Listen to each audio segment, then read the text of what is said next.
शिवसकाळ मित्रांनो, मी मिलिंद भोसले तुमचा सहप्रवासी मी वाटसरू तुमचं स्वागत करतो एका नवीन आणि भन्नाट व्हिडिओमध्ये। रायगडची प्रतिकृती म्हणून ओळखला जाणारा आणि 2000 पेक्षा जास्त वर्षाची परंपरा असलेला आणि विस्ताराने अतिशय मोठा असलेला भोरबगड उर्फ किल्ले सुधागड, भव्य दिव्य असा किल्ले सुधागड आपण पाहू शकता माझ्या पाठीमागे। सुधागडला येण्यासाठी तुम्ही मुंबईवरून खोपोली मार्गे पालीवरून 10 किलोमीटर अंतर, तसेच पुण्यावरून ताम्हिणी घाट मार्गे तुम्ही या किल्ल्यापर्यंत अगदी व्यवस्थितपणे पोहोचू शकता। किल्ल्याच्या पायथ्याशी पाच्छापूर नावाचे एक गाव आहे। त्या पाच्छापूरवरून तुम्ही ठाकरवाडी या एका छोट्या वाडीमध्ये पोहोचता। तिथून तुम्ही किल्ल्याच्या चढाईला सुरुवात करू शकता। मित्रांनो, गड चढाई करायला कमीत कमी 2 ते 2.5 तास पुरेसे आहेत, परंतु गड पाहणी करायला तुम्हाला 4 ते 5 तास लागू शकतात, कारण गडाचा विस्तार खूप मोठा आहे। हा गड आकाराने इतर गडांपेक्षा खूप मोठा आहे। गड चढायला सुरुवात केल्यानंतर थोड्याच अंतरावर आपल्याला ह्या विरगळ पाहायला मिळतात। अशा 4 ते 5 विरगळ या ठिकाणी आहेत।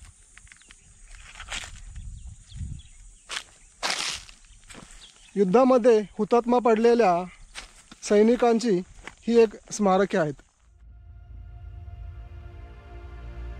भोर संस्थांचे वैभव असलेला सुधागड किल्ला म्हणजे पुण्यापासून कोकणात उतरणाऱ्या सवसनीच्या घाटाचा पहारेकरी अतिशय प्रशस्त असे पठार असलेला हा किल्ला एक प्राचीन किल्ला आहे।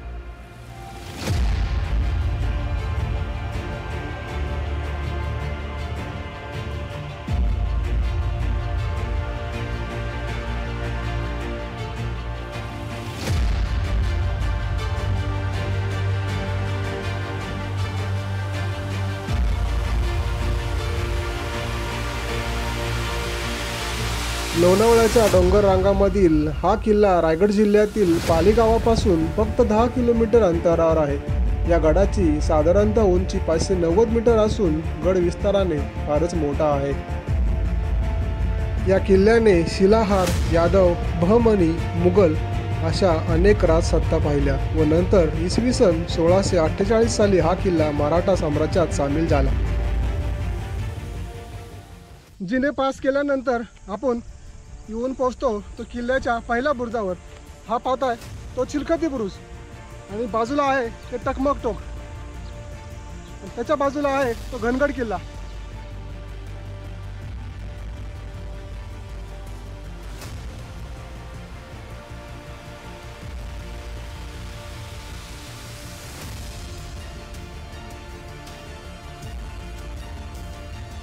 सुधागडला बोराई देवीच्या नावावरून भोराबगड या नावाने सुद्धा ओळखलं जातं। सह्याद्रीच्या पर्वतरांगाची शोभा वाढवणारा सुधागड हा किल्ला त्याच्या भव्य उंचीमुळे सर्वात संरक्षक किल्ला म्हणून मानला जायचा।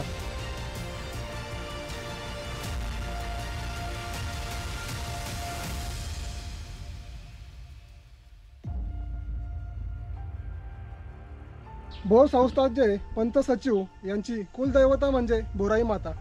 या बोराई मातेचं मंदिर किल्ल्यावर आहे, ते आपण वरती गेल्यावर पाहूया।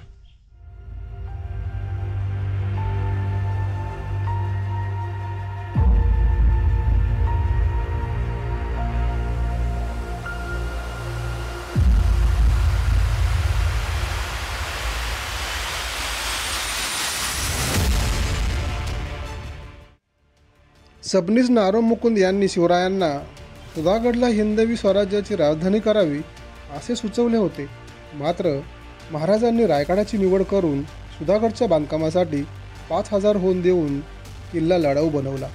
त्या काळी गडावर 700 गडकऱ्यांचा राबता होता। या इथे गडाच्या बांधकामाचे काही अवशेष आहेत, इथे पाहू शकता। या दरवाजाच्या बिजागऱ्या आहेत आणि या बाजूला बांधकामाचे भिंतीचे अवशेष आपल्याला दिसतात।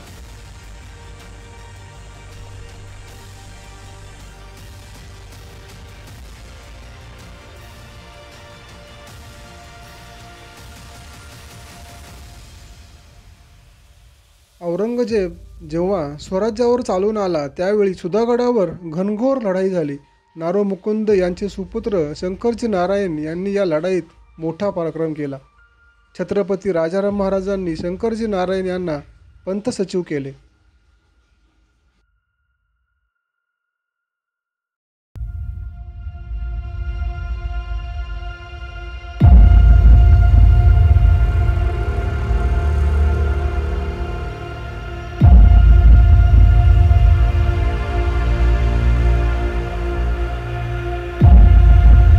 पाठीमागे जो बघताय ना तो चिलखती बुरुज. हा चिलखती बुरुज चढून आपण वरती आलेलो आहोत आणि या पायऱ्या चढताना आपली चांगलीच दमछाक होते.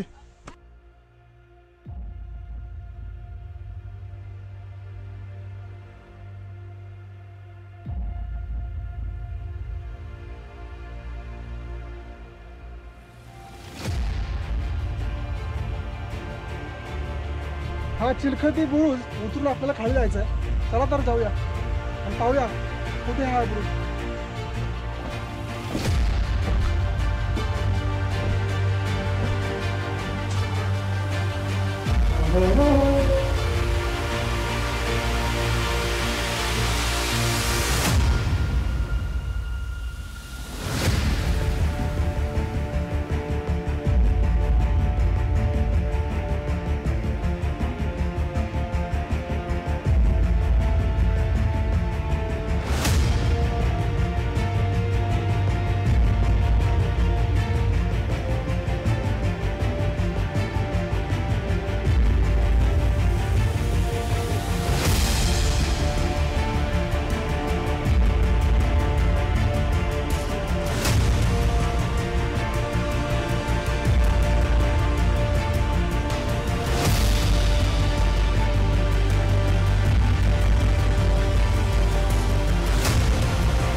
मित्रांनो, हा तुम्ही पाहू शकताय चिलखती बुरुज, पण तो पश्चिमेकडचा आहे. हा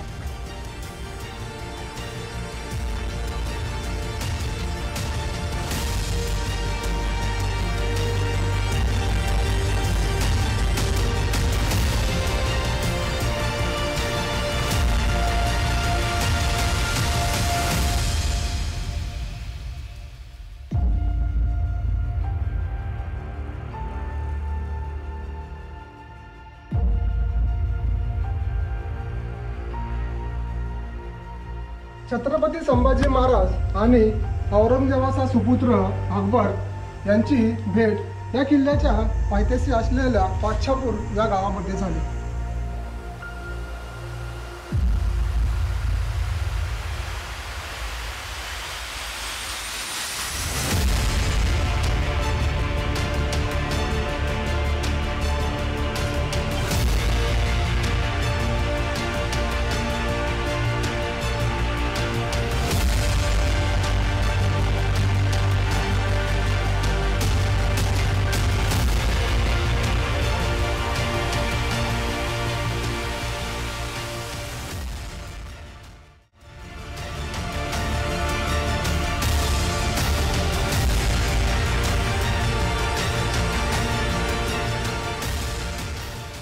सोळाशे 48 साली किल्ला हिंदवी स्वराज्यात दाखल झाला आणि त्या लढाईचे वर्णन असे आहे.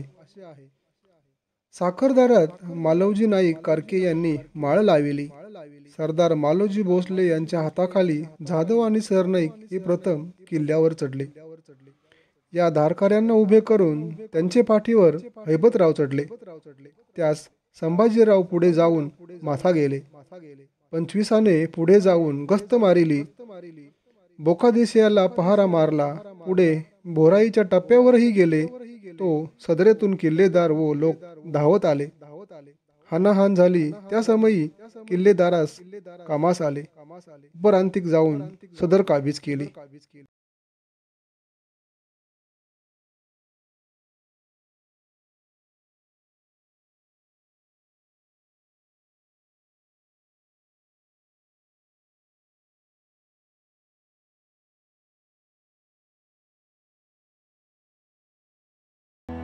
मित्रांनो, हे जे आहे ते कमळ तळे. भर उन्हाळ्यात सुद्धा तळ्याला भरपूर पाणी आहे.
हा गोमुखी आकाराचा महादरवाजा आहे.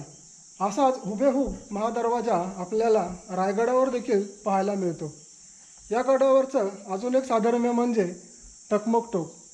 ज्याप्रमाणे रायगडावर टकमक टोक आहे त्याप्रमाणे इथे देखील टकमक टोक आहे.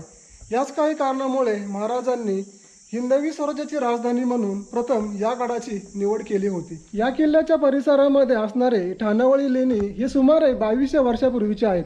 त्यावरून सुधागड सुद्धा तेवढ्याच वयाचा असावा असे मानले जाते.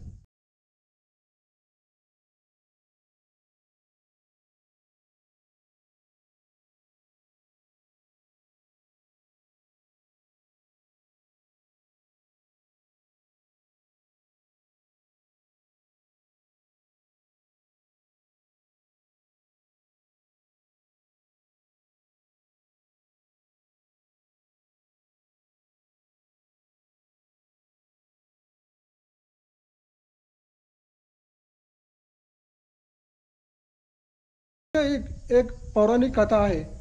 भृगु ऋषींनी या किल्ल्यावर तपश्चर्या केली आणि बोराई मातेचं एक मंदिर बांधले. या बोराई मातेच्या मंदिराच्या नावावरूनच या गडाला भोरबगड असे नाव पडले गेले.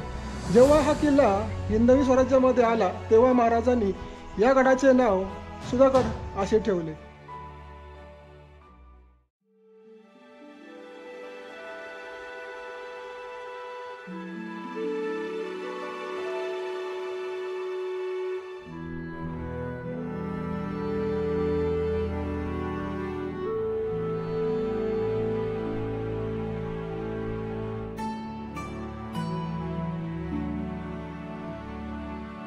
भोर संस्थानच्या पंतसचिवांचा हा वाडा अजूनही चांगल्या स्थितीमध्ये आहे.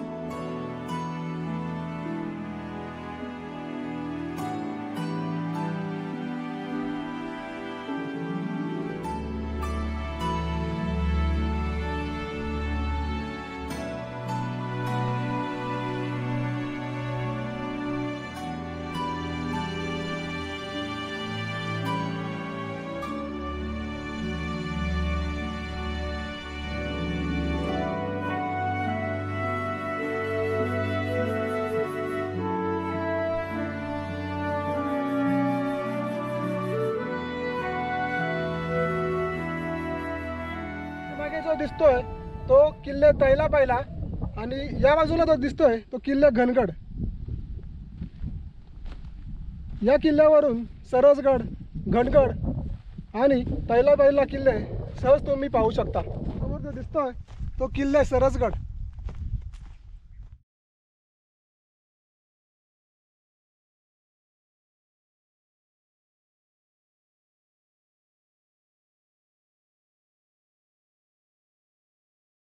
या किल्ल्याच्या परिसरामध्ये परळी हे एक गाव आहे, ज्या ठिकाणी अष्टप्रधान मंडळातील जे फितूर लोक होते त्या फितूर लोकांना हत्तीच्या पायाखाली देण्यात आले ते ह्याच गावाच्या ठिकाणी.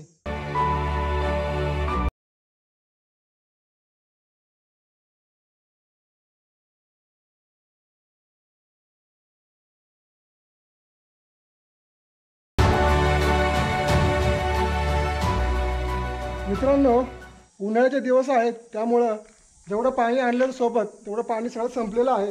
परंतु या टाक्यामध्ये पिण्याच्या पाण्याची व्यवस्था होऊ शकते. अत्यंत स्वच्छ असं पाणी आहे. पंत सचिवांचा जो वाडा आहे ना त्या वाड्याच्या पाठीमागे हे पाण्याची टाकी आहे. किल्ल्याला नक्की भेट द्या, कारण या किल्ल्याला 2200 वर्ष जुना असा ऐतिहासिक वारसा लाभलेला आहे. तसेच अनेक राजवटी इथे होऊन गेल्या. या राजवटींचा इतिहास जाणण्यासाठी तुम्ही एकदा तर या किल्ल्यावर नक्की या. पुन्हा भेटूया अशा एका भन्नाट आणि एका वेगळ्या किल्ल्यावर. तोपर्यंत जय भवानी, जय शिवराय.